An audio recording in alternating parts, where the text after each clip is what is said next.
Well, tax and regulatory cuts are fueling a booming economy, which in turn is helping a lot of states with their budgets.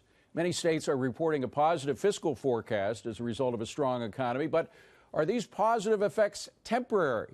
Here now to react is Dan Henninger from the Wall Street Journal. He's also a Fox News contributor. Dan, we've been hearing for a long time from the editorial page of the Journal. Steve Mnuchin says it. Larry Kudlow, of course, has been saying it for years. A growing economy cures a lot of ills, including state budgets, it turns out. Yeah, that's what is being reported now. And states even like Connecticut, which poor Connecticut under Governor Dan Malloy has been raising taxes. Companies have been fleeing, Aetna, General Electric, individuals have been fleeing the state.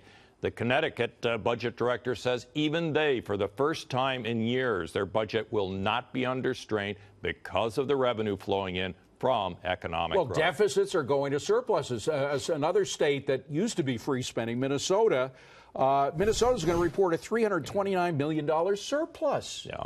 That's an estimate, but that looks like what they're going to come in. I mean, it's very simple. The more people work, the more they pay in taxes. The more companies make, the more they pay in taxes. I mean, that's why a growing economy cures a lot of ills. So if you are a Democratic state, say Connecticut or Minnesota, why would you not be in favor? If you're a Democrat, you have to ask, why are they not in favor of tax cuts?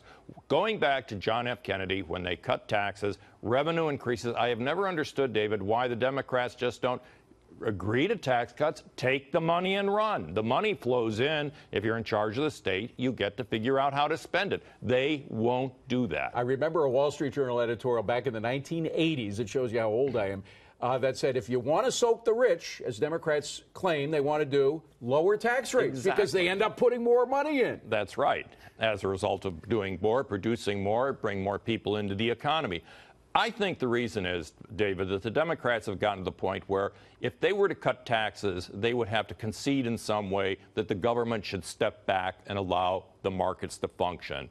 And they're at a point in their party's ideology where they simply will not and cannot do that. But, Dan, it's not just the Democrats. You have Marco Rubio coming out and suggesting that the tax cuts did no good on an individual basis. And yet, we just find out another stat that we could throw up there, Senator Marco Rubio, real earnings after taxes in the first quarter of 2018, real earnings were 3.4% for individual taxpayers. That's a huge jump in income for individuals. Yeah, exactly right, David. And also, we had the employment statistics came out last Friday, and they show that unemployment among Black Americans and Hispanic Americans is at one of the lowest points it has ever been. So down around 6%. Why are Republicans picking up this banner and shouting it as loudly as they can? That's a really good question. I don't think they should merely be running on tax cuts. That's a phrase. A lot of middle-class people actually didn't get tax cuts, but they are benefiting